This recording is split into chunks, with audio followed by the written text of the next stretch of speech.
Hi everyone and welcome to current affairs Funda. आज हम लोग यहाँ पर देखेंगे आपका अनसर्टेन बॉक्स पजल। इस क्वेश्चन को मैंने ऑलिव बोर्ड की साइट से लिया है। सिमिलर टाइप के क्वेश्चन की प्रैक्टिस के लिए आप लोग इनकी साइट को विजिट कर सकते हैं, साथ ही जो टेस्ट सीरीज है उसे फॉलो कर सकते हैं। एंड जो आपकी फ्री मॉक है वो यहाँ पे प्रोवाइड करा रखे हैं ऑलिव बोर्ड ने, जिसका लिंक आपको मिल जाएगा कमेंट सेक्शन में। वहां से जाकर आप लोग इनके मॉक को अटेम्प्ट कर सकते हैं। चलिए फिर स्टार्ट करते हैं इस वीडियो को। देखो यहाँ पे ये क्वेश्चन जो है वो हिंदी लैंग्वेज में रखा गया है, आगे क्वेश्चन इंग्लिश लैंग्वेज में रखा जाएगा। तो किसी भी लैंग्वेज में, मतलब जिस लैंग्वेज में आप प्रेफर करते हो, जिस लैंग्वेज का आप प्रेफर करते हैं उस लैंग्वेज में इस क्वेश्चन को अटेम्प्ट कर सकते हैं। ठीक, एंड यहाँ पर आ जाते हैं हम। देखो यहाँ पर जब भी आपका क्वेश्चन आप बॉक्स बेस्ड आता है तो आप पूरा क्वेश्चन पढ़ने से पहले ऐसा स्टेटमेंट ढूंढने की कोशिश करें जिससे आपको ये मिल जाए कि ज़्यादा से ज़्यादा इतने बॉक्स आएंगे। क्योंकि जब भी आपका बॉक्स होता है उसमें आपका ये लाइन ज़रूर होती है कि ज़्यादा से ज़्यादा इतने बॉक्स जो हैं वो आपका जो टेबल है या स्टैक है उसमें रखे गए हैं। ठीक, क्योंकि जैसे कि आपका जो लीनियर बेस्ड अरेंजमेंट होता है उसमें आप इस तरीके से देख सकते हो कि आपका P की लेफ्ट में खाली 2 पर्सन है और S की राइट में खाली 2 पर्सन है या 2 सीट है, तो इससे आप लोग लेफ्ट एंड राइट पता लगा सकते हो। इसमें आपका ज्यादातर लाइन जो होती है वो इसी में की होती है कि there were not more than 15 box. यहाँ पे 15 बॉक्स से ज्यादा नहीं है, 15 बॉक्स से कम ही होंगे, है ना। ये आपकी लाइन गिवन होती है। अच्छा, थोड़ा सा अगर और टफ होगा क्वेश्चन तो वो कुछ इस टाइप से दे देंगे कि P Q के ऊपर खाली 2 बॉक्सेस आएंगे, P के नीचे खाली 2 बॉक्सेस आएंगे। तो इस तरीके का फिर ये एबव एंड बिलो में एक लिमिट लगाने के लिए इस टाइप के स्टेटमेंट दे देते हैं। ओके, वैसे ये थोड़ा सा टफ में आ जाता है। ठीक, मॉडरेट लेवल यही होता है, पेपर में ज्यादातर यही पूछा जाता है। देखो पेपर में टफ नहीं आता है, मॉडरेट लेवल ही आता है, बस उसमें नई चीज आती है जो कि थोड़ी सी ट्रिकी हो जाती है। ओके, अगर आप उसको ध्यान से पढ़ोगे, ध्यान से करोगे तो आप हमेशा से इस चीज को देखोगे कि जो आपके मॉक होते हैं उन मॉक से जो आपका एग्जाम होता है वो हमेशा ईजी होता है। लेकिन हमेशा आपको जो लेवल है वो ऊपर की ही प्रैक्टिस करनी चाहिए, पेपर से कम लेवल की प्रैक्टिस कभी मत करना, पेपर कभी नहीं निकलेगा। हमेशा अगर आपका लेवल 1 पूछा जाता है एग्जाम में तो आप मॉक में लेवल 2 की प्रैक्टिस करते जाओ, मतलब डबल की प्रैक्टिस करके जाओ, तब आप लोग एग्जाम का जो प्रेशर होता है उसको झेल पाओगे। राइट, देखो यहाँ पे क्या कह रहे हैं कि certain number of box were kept on a table one above the other in the form of stack. Information about only some of them is known. ठीक, तो यहाँ पे कुछ के बारे में ही इंफॉर्मेशन दी है और यहाँ पे जो बॉक्सेस हैं वो अननोन है। फिर गिवन है इट इज ऑल्सो नोन, ये भी एक बात है जिसमें ये कहा गया है कि that no 3 boxes whose information is known were kept together. Okay, तो ये भी कहा गया है it is also known that no 3 boxes whose information is known were kept together, यानी कि आपके लगातार 3 बुक्स, आई एम सॉरी ये बुक्स गिवन है, मैं इसे बॉक्सेस पढ़ रही हूँ बहुत देर से। It's okay. तो यहाँ पे जो आपकी लगातार 3, एक्चुअली आदत हो जाती है बुक्स एंड मतलब जो हम लोग बॉक्स पढ़ते हैं, बॉक्स बेस्ड जो पजल करते हैं उस पर आदत हो जाती है बॉक्स बोलने की, तो मैंने ध्यान नहीं दिया। I am really very sorry. Okay, तो यहाँ पे आपकी जो 3 लगातार बुक्स हैं जिनके नाम हमें पता होंगे वो साथ साथ नहीं आएंगे। ठीक, आगे कह रहे हैं कि further it is known that number of books kept between Hindi and history book is equal to the number of books kept between Hindi and science book. तो यहाँ से ये आपकी इन्फॉर्मेशन देना स्टार्ट कर दिया है, तो इसको हम लोग नेक्स्ट स्लाइड से देखेंगे। अब जैसे कि मैं इसके 2 तरीके बता देती हूँ। मैं 2 तरीके से क्वेश्चन को बनाती हूँ। जैसे कि एक तो ये होता है, इन्होंने जैसे कि ये दे रखा है ना कि there were not more than 15 books, तो एक तो ये होता है कि आप इसको 15 बुक्स को साइड में रख लो और जैसे भी आपको इन्फॉर्मेशन दी है उसको कनेक्ट करके आप इनको लगाते जाओ। या फिर एक तरीका ये भी होता है कि आप 15, 14, 13, 12, 11, 10, 9, 8, 7, 6, 5, 4, 3, 2, 1 इस तरीके से कर लो। ठीक है, और 15 ही लगाओ। 15 मतलब आपका जो मैक्सिमम नंबर होता है उसको ऊपर की तरफ लगा दो, उसके बाद फिर इसमें सेट करते रहो। ठीक, अगर ये आपका 15 तक पहुंच रहा है यानी कि 15 बॉक्सेस हैं और अगर आपकी कंडीशन 14, 13, 12 पर ही सेटिस्फाइड हो जा रही है तो आपके उतने नंबर ऑफ बॉक्सेस ही रहेंगे। ओके, तो ये मैंने आपको एक तरीका बताया है कि आप दोनों तरीके से इस क्वेश्चन को सॉल्व कर सकते हो। राइट, देखते हैं यहाँ पे पॉइंट्स क्या क्या गिवन है। तो यहाँ पे ये कह रहे हैं कि आपका number of books kept between Hindi and history is equal to the number of books kept between Hindi and science, यानी कि आपका हिंदी और हिस्ट्री के बीच में जितनी बुक आएंगी उतनी ही हिंदी एंड साइंस के बीच में आएंगी। और मैंने हमेशा से कहा है जब भी आपकी इक्वल की बात होती है उसमें जो दोनों में आपका सेम वेरिएबल होता है वो हमेशा बीच में आता है। इसका मतलब आपका हिस्ट्री जो है वो कहीं ऊपर की तरफ या कहीं नीचे की तरफ रहेगा, बीच में आपका हिंदी आएगा, एग्जैक्टली बीच में हिंदी आएगा, और फिर क्या आ जाएगा, साइंस। अब इसमें आपका साइंस ऊपर की तरफ हो सकता है एंड हिस्ट्री नीचे की तरफ हो सकता है, लेकिन हिंदी एग्जैक्टली बीच में आएगा। जितना गैप हिंदी टू हिस्ट्री रहेगा उतना ही साइंस टू हिंदी रहेगा, राइट। फिर आगे कह रहे हैं 9 books were kept between English and history book where history books was kept above English book. यहाँ पे ये कह रहे हैं कि आपकी 9 बुक्स जो हैं वो रखी जाएंगी किसके बीच में, इंग्लिश एंड हिस्ट्री के बीच में, और जिसमें से आपकी हिस्ट्री जो है वो कैसे रहेगी, history books was kept above English book, मतलब आपका जो इंग्लिश बुक है उससे अबव रहेगी हिस्ट्री बुक। तो चाहे तो इसे बना भी सकते हो, चाहे आप अभी इसे लिख सकते हो, ओके कैसे भी आप इसको कर सकते हो कि हिस्ट्री 9 बुक एंड इंग्लिश, ठीक, राइट का साइन लगा दो। उसके बाद गिवन है maths book was kept just below Hindi book, तो मैथ जो है वो जस्ट बिलो आएगी किसके, हिंदी के, okay. Then number of books kept below the geography book was 1 more than twice the number of books kept above the geography book। Okay देखो इस line को आप थोड़ा सा ध्यान से समझिएगा। यहाँ पे ये कह रहे हैं कि नंबर ऑफ बुक्स, उतनी बुक्स जो कि नीचे रखी गई हैं ज्योग्राफी के बुक के, ठीक है, ज्योग्राफी के बुक के नीचे जितनी बुक्स हैं उसके बारे में फिर आगे क्या कह रहे हैं कि was 1 more than twice the number of books kept above geography book। तो वो डबल है और डबल से 1 ज्यादा है जितनी above रखी जाएंगी, मतलब ज्योग्राफी के ऊपर जितनी बुक आएंगी उसमें हम 2 को मल्टीप्लाई कर देंगे, फिर इसमें 1 को ऐड कर देंगे, तो हमें क्या मिलेगा कि ज्योग्राफी के नीचे जितनी बुक मिली हैं वो, ठीक। तो ये इन्होंने कहा है, राइट। अगर जैसे कि इसको मैं थोड़ा सिंप्लीफाई करना चाहूं तो अगर मान लीजिए ज्योग्राफी के ऊपर 2 बुक रखी हैं तो 2 की मल्टीप्लाई आप 2 से करेंगे तो 4, 4 में 1 प्लस करेंगे तो 5, तो ज्योग्राफी के नीचे कितनी बुक होंगी, 5 बुक होंगी, ये इनके कहने का यहाँ पे मतलब है। फिर आगे कह रहे हैं there were not more than 15 books, 15 books से ज्यादा नहीं होंगे, तो 13, 14, 15 तक हो सकते हैं ना। फिर कह रहे हैं science book was kept one of the end, science books जो है वो किसी एंड पर आएगी, यानी कि आपकी साइंस बुक जो है वो या तो टॉप पर होगी या फिर बॉटम पर होगी, ठीक।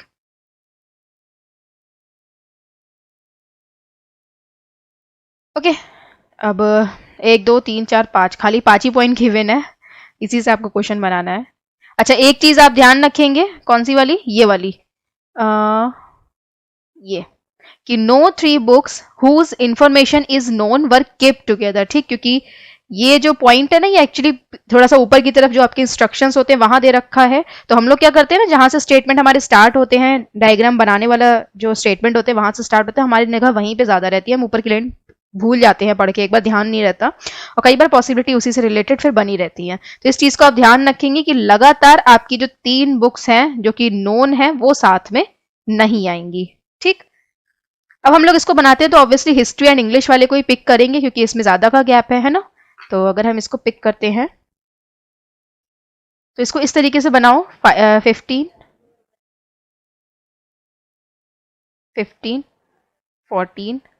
13, 12, 11, 10, 9, 8, 7, 6, 5, 4, 3, 2 एंड 1, ठीक। अब ऐसा मैंने क्यों बनाया है, ऐसा मैंने इसलिए बनाया क्योंकि अगर आप इंग्लिश एंड हिस्ट्री को अगर नॉर्मल रख दोगे तो फिर इसमें पॉसिबिलिटी रहेंगी कि हिस्ट्री के ऊपर भी कितनी बुक्स बढ़ सकती है, इंग्लिश के नीचे कितनी बुक्स बढ़ सकती है, काफी पॉसिबिलिटी रहेगी। हालांकि पॉसिबिलिटी आपकी इस वाले डायग्राम में भी रहेंगी, 101% रहेंगी, लेकिन इसमें आपके पास एक जो चार्ट है वो बना रहेगा, इसलिए मैं इस वाले डायग्राम को आपके लिए सजेस्ट कर रही हूँ। लेकिन अगर आपको नॉर्मल बनाने वाला इजी लगता है तो आप उसको लेकर चल सकते हैं, ठीक। तो अगर मैं इसमें फिक्स करना चाहूं तो क्या पॉसिबिलिटी आएंगी, मान लो इंग्लिश आपका सबसे बॉटम पर आए, ठीक है, तो 9 का आप गैप दोगे, 1 2 3 4 5 6 7 8 9, और यहां पर क्या आ जाएगा आपका हिस्ट्री, ठीक। इसके अलावा अगर इंग्लिश कहां आता है, 2 पर आता है, तो हिस्ट्री कहां आ जाएगा आपका 12 पर। देन अगर आपका इंग्लिश आता है 3rd नंबर पे तो हिस्ट्री कहां आ जाएगा आपका 13 पर, है ना। जस्ट अ सेकेंड, मैं इसमें लाइन बना लेती हूँ। ओके, इसमें हम लोग इसको फिक्स करते हैं तो ज़्यादा बेटर रहेगा। इंग्लिश यहाँ पर आता है तो 1 2 3 4 5 6 7 8 9 है ना। हिस्ट्री यहाँ पर आएगा। अगर इंग्लिश यहाँ पर आता है तो हिस्ट्री यहाँ पर आ सकता है। ओके, इंग्लिश यहाँ पर आता है तो हिस्ट्री आपका यहाँ आ सकता है। देन इंग्लिश यहाँ पर आता है तो हिस्ट्री आपका यहाँ पर आ सकता है। एंड इंग्लिश यहाँ पर आता है तो हिस्ट्री यहाँ आ सकता है। ठीक, अब कोई पॉसिबिलिटी नहीं बनेगी, इसको अब आप हटा देंगे। इसके अलावा देखेंगे तो साइंस एंड पर आएगा, तो साइंस एंड पर आएगा तो आप इस वाले डायग्राम में और इस वाले डायग्राम में साइंस को फिक्स कर सकते हैं, लेकिन बाकी किसी में तो फिक्स कर नहीं सकते, तो अभी हम रुक जाते हैं, है ना। लेकिन अगर हम इन सारे ही पॉइंट को साथ में लें, लाइक हिस्ट्री, हिंदी, साइंस, और ये साइंस जो एंड में आएगा और प्लस आपका हिंदी एंड मैथ्स, तो हम इसको शायद फिक्स कर सकते हैं, है ना। तो अगर मान लो मैं साइंस को इस वाली कंडीशन में ऊपर की तरफ लेती हूँ, ठीक, ऊपर ही लेना पड़ेगा बिकॉज साइंस एंड में आएगा, है ना, और नीचे की तरफ हम ले नहीं सकते बिकॉज यहाँ पर क्या है, आपका इंग्लिश फिक्स है। तो मुझे साइंस कहाँ पे लिखना पड़ेगा, यहाँ पे लिखना पड़ेगा, है ना। और साइंस अगर मैं यहाँ पे लिखूंगी तो आपका हिंदी एग्जैक्टली बीच में आएगा, तो हिंदी कहाँ आ जाएगा, यहाँ पे, ठीक। और हिंदी यहाँ पर आएगा तो हिंदी के जस्ट नीचे क्या आएगा, आपका मैथ, तो मैथ कहाँ आएगा, फिर यहाँ पर आएगा। एंड मैथ यहाँ पर आएगा तो आप देखोगे लगातार आपका हिंदी, मैथ, हिस्ट्री जो आपके नोन है वो साथ साथ आ जाएंगे, जो कि नहीं आ सकते, ठीक। तीन जो है वो नोन साथ में नहीं आएंगे, यानी कि ये पॉसिबिलिटी फिर यहीं पे कट हो जाएगी। अब आ जाते हैं इस पर, ठीक। अगर मान लो मैं साइंस को यहाँ पे लिखती हूँ तो इसके एग्जैक्टली बीच में हिंदी नहीं आ सकता, है ना, तो मैं साइंस को यहाँ पे लिखूंगी। अब देखो इनके बीच में कितने हैं, यहाँ पे 1 2 3 4 5 6 7 8 9 10 है। तो 1 2 3 4 5 को अगर आप छोड़ते हो तो ऊपर 1 2 3 4 5 बचेंगे, यानी कि अगेन आपका हिस्ट्री एंड साइंस के एग्जैक्टली बीच में आपका हिंदी नहीं आ सकता, ठीक। क्योंकि एग्जैक्टली बीच में लाने के लिए किसी भी दो वेरिएबल के बीच में ऑड का डिफरेंस होना चाहिए, तभी तो आप एग्जैक्टली बीच में रखोगे, उसके ऊपर भी सेम और उसके नीचे भी सेम, है ना। आई होप आप ये बात समझ पा रहे होगे कि हिस्ट्री एंड साइंस के बीच में अगर मैं हिंदी को रखूंगी तो उसके अबव एंड बिलो, यानी कि history to Hindi and Hindi to science, आपका जो नंबर ऑफ बुक्स है वो सेम होनी चाहिए, बट आ नहीं सकती यहाँ पे, तो इसलिए ये डायग्राम भी फिर यहाँ पे कट हो जाएगा। ओके, अच्छा, साइंस को फिर मैं अगर इस डायग्राम की बात करूं, अगर मैं साइंस यहाँ पे रखती हूँ तो आप देखोगे कि यहाँ पर आपका हिंदी आएगा, तो ये तीनों कैसे हो जाएंगे, लगातार हो जाएंगे, इसलिए साइंस को मैं यहाँ पे रखती हूँ। ओके, आप देखो इनके बीच में यहाँ पे कितने बुक्स आ रही हैं, तो 1 2 3 4 5 6 7 8 9 10 11 आ रही है ना। तो 1 2 3 4 5 का गैप करके आपका जो हिंदी है वो मैं यहाँ दे सकती हूँ, ठीक। 1 2 3 4 5 का गैप ही Hindi to science and Hindi to history भी आपका 5 का गैप आ रहा है। यहाँ पर क्या आ जाएगा, आपका मैथ आ जाएगा, है ना। तो इसमें आपकी जो यहाँ पे जो आपकी कंडीशन है वो यहाँ पे हम लोग इसको फिक्स कर पा रहे हैं, है ना। इसकी अगर हम बात करते हैं तो यहाँ पर आपका साइंस ऊपर तो आ नहीं सकता, तो साइंस नीचे की तरफ आएगा, एंड साइंस नीचे की तरफ आएगा तो 1 2 3 4 5 6 7 8 9 10 11 12, तो इसमें कितने आ रहे हैं, आपका इवन नंबर आ रहा है बीच में हिस्ट्री एंड साइंस के, यानी कि इसमें भी फिर आपका हिंदी फिक्स नहीं हो पाएगा, राइट। इस कंडीशन में देखोगे तो आपका फिर साइंस यहाँ पर आना चाहिए, एंड फिर इनके बीच में कितने आ रहे हैं, 15 और 1, है ना, दोनों को हटा दो, बीच में कितने होंगे, 13 होंगे।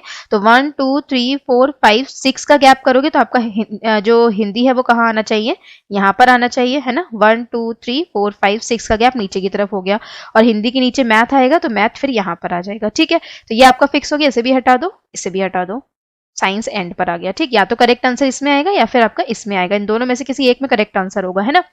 अब इसको हम फिक्स करते हैं, ज्योग्राफी के नीचे जितने आएंगे मतलब ज्योग्राफी के जितना ऊपर आएंगे उसका डबल करोगे, +1 करोगे तो वो ज्योग्राफी के नीचे आएंगे, यहाँ पर इन्होंने कहा है। तो देखो ज्योग्राफी को आप कहाँ फिक्स कर सकते हो, यहाँ पर तो आप फिक्स करोगे नहीं, है ना, क्योंकि 1 आएगा तो 1 इंटू 2 2 2 + 3, तो क्या 3 नीचे आ रहे हैं, नहीं 3 तो नीचे नहीं आ रहे हैं, है ना।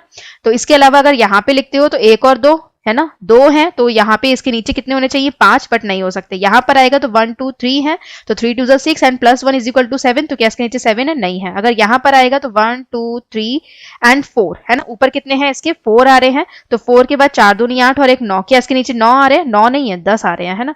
अगर मैं यहाँ पे लिखती हूँ ज्योग्राफी, सो 1 2 3 4 5 एंड 5 2 10, और 10 के बाद फिर इसके नीचे कितने आने चाहिए, आपका 11 आने चाहिए, तो क्या 11 नीचे आ रहे हैं, नहीं आ रहे हैं, और इसके नीचे ये आ नहीं सकता, क्यों, क्योंकि फिर आपकी जो वैल्यू है वो बढ़ जाएगी, उसके नीचे मतलब जो बुक्स होंगी वो कम होंगी, ठीक।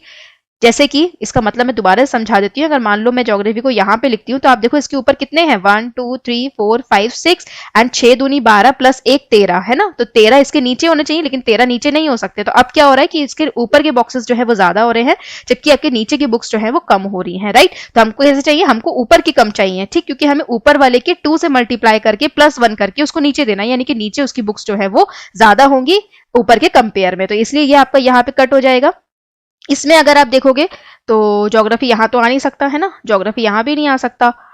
अगर मान लो आपका ज्योग्राफी यहाँ पर आता है, अब देखो आपको एक चीज यहाँ पर ध्यान रखनी है कि हिस्ट्री के ऊपर आपकी जरूरी नहीं है कि 2 आपकी बुक्स आ ही रही हैं। ये हमने क्या करा था, हमने एक मैक्सिमम नंबर मान के चले थे कि 15 यहाँ पे रखी हुई हैं, ठीक। अब हम कंडीशन को साथ में लेकर चल रहे हैं कि आपकी कितनी कितनी जो बुक्स है वो रखी हुई है ना। तो अगर आप यहाँ पे देखोगे कि इसमें आपको 2-3 तरीके से लेना पड़ेगा कि हिस्ट्री के ऊपर पहली बात कोई बुक नहीं रखी है, या फिर आपका हिस्ट्री के ऊपर एक ही बुक है, या फिर हिस्ट्री के ऊपर 2 बुक्स हैं। इस तरीके से आपको मान के चलना पड़ेगा। अब आप पहले ये मानो कि हिस्ट्री के ऊपर कोई भी बुक नहीं है, 13 ही बुक रखी है, तब आप देखो ज्योग्राफी को कैसे फिक्स कर सकते हो। अगर ज्योग्राफी यहाँ पर आएगा तो 1 and 2, 2 2 4 and 5, तो इसके नीचे क्या 5 आ सकते हैं, नहीं आ सकते हैं। अगर ज्योग्राफी यहाँ पर आएगा तो 1 2 3, इसके ऊपर कितने हैं 1 2 3, 3 है, तो 3 2 6 + 1, 7 नीचे आने चाहिए, क्या 7 नीचे आ रहे हैं, नहीं 9 आ रहे हैं। अगर ज्योग्राफी यहाँ रखते हो तो 1 2 3 and 4, 4 2 8 + 1 = 9, क्या उसके नीचे 9 आ रहे हैं, नहीं आ रहे हैं, क्योंकि इसके नीचे कितने हैं 8 है। अगर ज्योग्राफी यहाँ रखते हो तो यहाँ रख नहीं सकते, बिकॉज ये तीनों कैसे हो जाएंगे, लगातार हो जाएंगे, यानी कि ज्योग्राफी की जो कंडीशन है वो आपकी 13 वाली में फिक्स नहीं हो रही है। तो 13 में फिक्स नहीं हो रही है तो हम देखते हैं कि क्या 15 में फिक्स हो रही है ना। 15 में फिक्स करके इसे देखते हैं। अब हमें आपको यहाँ पे ये मानना है कि हिस्ट्री के ऊपर आपकी 2 बुक्स रखी हुई है, राइट। तो ज्योग्राफी ऊपर की तरफ तो इतना ऊपर तो आएगा नहीं है ना, क्योंकि थोड़ा सा बैलेंस करते हुए भी हमें चलना है। तो अगर ज्योग्राफी यहाँ पर आता है तो 1 2 3 बुक्स हैं, तो 3 2 6 + 7, तो क्या उसके नीचे 7 आ रही है, नहीं आ रही है। अगर ज्योग्राफी यहाँ पर आता है तो 1 2 3 4, ऊपर 4 है तो 4 2 8 + 9, क्या उसके नीचे 9 आ रही है। अगर मान लो ज्योग्राफी यहाँ पर आता है तो क्या उसके नीचे 9 आ रही है, 9 नहीं है, 10 है। और अगर ज्योग्राफी यहाँ पर आता है तो 1 2 3 4 5, ऊपर 5 है तो 5 2 10 + 1 = 11, तो क्या उसके नीचे 11 आ रही है, नहीं आ रही है ना। और फिर आपके नंबर्स जो है वो कम होते जाएंगे, यानी कि 15 में भी आपकी कंडीशन जो है वो कंप्लीट नहीं हो रही है। तो हम लोग कितना मान लेते हैं, 14 मान लेते हैं, ठीक। अब हम लोग यहाँ पे 14 को लेकर चलते हैं। तो अगर आपका ज्योग्राफी यहाँ पर आता है तो 1 and 2, 2 2 4 + 5, तो यहाँ पर इसके नीचे 5 आ रहा है, क्या नहीं आ रहा है। अगर मैं ज्योग्राफी यहाँ पे लिखती हूँ तो 1 2 3, 3 2 6 + 7, क्या उसके नीचे 7 आ रहा है, नहीं आ रहा है। अगर मैं ज्योग्राफी यहाँ पे लिखती हूँ तो 1 2 3 4 है ना, 4 है, 4 2 8 + 9, क्या उसके नीचे 9 आ रहा है, ठीक। अगर आप देखो ज्योग्राफी यहाँ लिखते हो तो 1 2 3 4, 4 2 8 + 1 = 9, यानी कि उसके नीचे 9 आ रहे हैं। तो अब ये कंडीशन यहाँ पर आकर सेटिस्फाई हो गई है, ठीक। तो ये थी आपकी इस टाइप की अप्रोच। में भी आपको ये अप्रोच अच्छी ना लगे, देखो अप्रोच जो होती है वो 2-3 तरीके की होती है, और है ना। अब डिपेंड करता है कि आपकी कमांड किस पर बनी हुई है। मैंने ज्यादातर क्वेश्चन जो अननोन बॉक्स वाले हैं वो इस पैटर्न पे सॉल्व नहीं करे थे, ठीक। मैं नॉर्मल आपका जो पैटर्न चलता है कि अब इतने आ सकते हैं, बिलो इतने आ सकते हैं, मैं वही वाला पैटर्न लेके चलती हूँ। तो मुझसे रिक्वेस्ट करी थी तो आज मैंने फिर इस टाइप का पैटर्न लेकर इस क्वेश्चन को सॉल्व किया है, ठीक। बट अगर आपको जो सेकेंड वाला पैटर्न है वो उसमें अगर आप कंफर्टेबल हैं तो मैं नेक्स्ट टाइम से उसी पैटर्न पे क्वेश्चन को सॉल्व करूंगी। लेकिन देखो एक बात याद रखना, आपको पैटर्न सब तरीके के आने चाहिए, पैटर्न आपको हर तरीके का समझ आना चाहिए, क्योंकि आपको नहीं पता होता कब कौन सा क्वेश्चन किस पैटर्न पे जल्दी बनेगा। तो आप अपनी कमांड बना के रखो, आपको थोड़ी थोड़ी नॉलेज जो है वो सभी की होनी चाहिए, ठीक। इस क्वेश्चन को देख लेते हैं। तो 14 है यहाँ पे total number of books, option number D correct answer होगा। देन कितनी बुक्स जो है वो बीच में रखी है हिस्ट्री एंड मैथ्स की, तो इसका आंसर आप लोग मुझे बताएंगे कमेंट सेक्शन में, एंड इसका आंसर भी आप लोग कमेंट सेक्शन में बताएंगे। एंड चैनल को सब्सक्राइब कर लीजिए ताकि आपको रेगुलर नोटिफिकेशन मिलता रहे। Thanks for watching.